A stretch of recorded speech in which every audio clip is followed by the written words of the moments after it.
More about this, and joining us is the CEO of Garson and Shaw, Lisa Jepsen. Lisa, thanks so much. It's a fascinating report. I had the chance to kind of go over it somewhat thoroughly before we came out here today. I want you to talk about the key takeaways from the study, because, I mean, the amount of people who maybe use something once and then simply toss it, it is staggering when you break it down, Gen Z, Gen X, and baby boomers. What do you take away from that?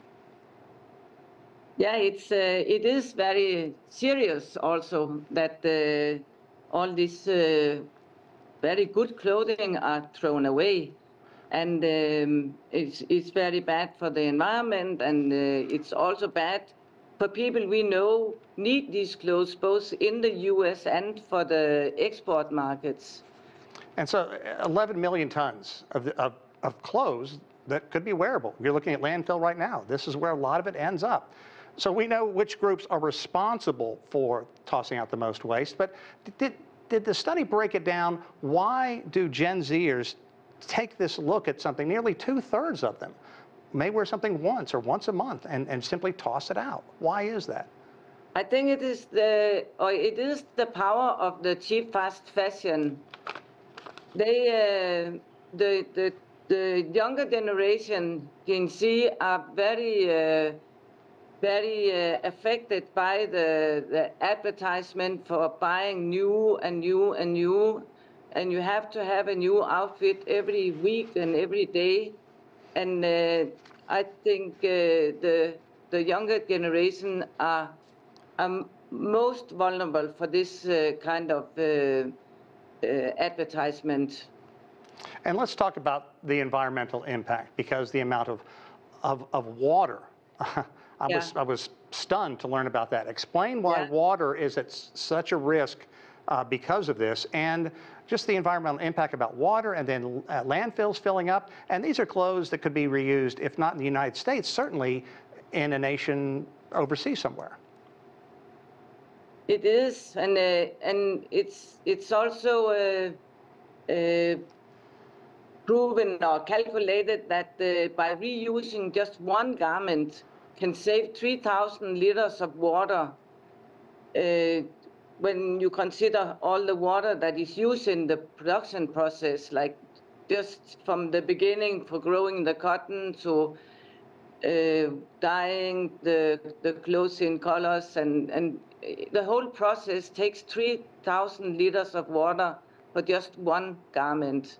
So if you prolong the life of these garments that once are produced, then you can reduce the water use significant. It's actually like the UN Environmental Program have come with a statement about the fashion industry produces about 10% of the global carbon emission. Wow. It's more than all international flights and maritime shipping combined.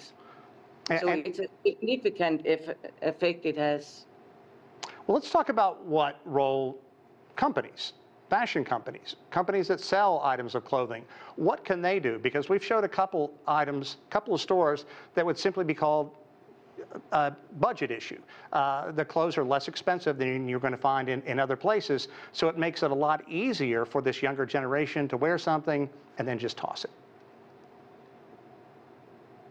Yeah, I think the only thing you can say is that they shall stop producing clothes that don't last more than until the next wash, or that they cannot be reused, because that's also what happens. That is that we see more and more clothes in our collections that are of the cheap fast fashion quality, and the problem is that when this comes to the thrift stores in the U.S., or if it comes to the export market, the customers, they hope that when they buy secondhand, they buy something that will last longer. So it is the best solution is to stop producing all this. But I know that's an unrealistic statement to come with, but for us, we in our industry, we we advocate very much for reuse before recycling.